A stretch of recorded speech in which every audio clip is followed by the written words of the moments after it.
இன்றைய பிரேக்ஃபாஸ்ட் என்னன்னு பார்த்தீங்கன்னா, காலையில் தவளடலை செய்யலான்னு பார்த்தேன். டைம் ஆயிடுச்சு. அதனால் அதே பச்சை பருப்பு வச்சு பொங்கல் வைக்கலான்னு முடிவு பண்ணிட்டேன். எதுவுமே பிடிக்காதான். இது பொங்கல் நான் எதுவுமே டிஃபன் செய்கிறேன்னு வச்சிங்களேன், ஈஸியாக குயிக்காக பண்ணணுன்னு தான் பார்ப்பேன்.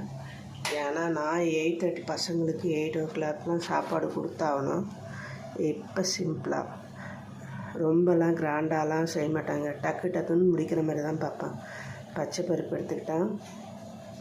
அடுத்தது பச்சரிசி கழுவி வச்சுட்டேன். இதில் போட்டு தண்ணி ஊற்றிடுவேன். தண்ணி என்னுடைய மெஷர்மெண்ட் பார்த்திங்கன்னா இந்த இருக்குல்ல, இந்த ஆணி வரையும் தான். 1/2 கிலோ அரிசி கரெக்டாக இருக்கும். குக்கரில் வச்சாச்சு.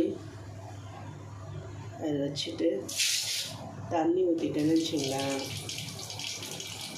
எண்ணெயில் மிளகு சீரகம் அவ்வளோதான்.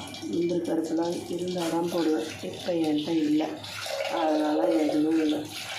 அப்புறம் வறுத்து பொங்கலில் கொட்டிட்டேன்னா முடிஞ்சு போச்சு. இன்னையோட டிஃபன் பொங்கல் ரெடி.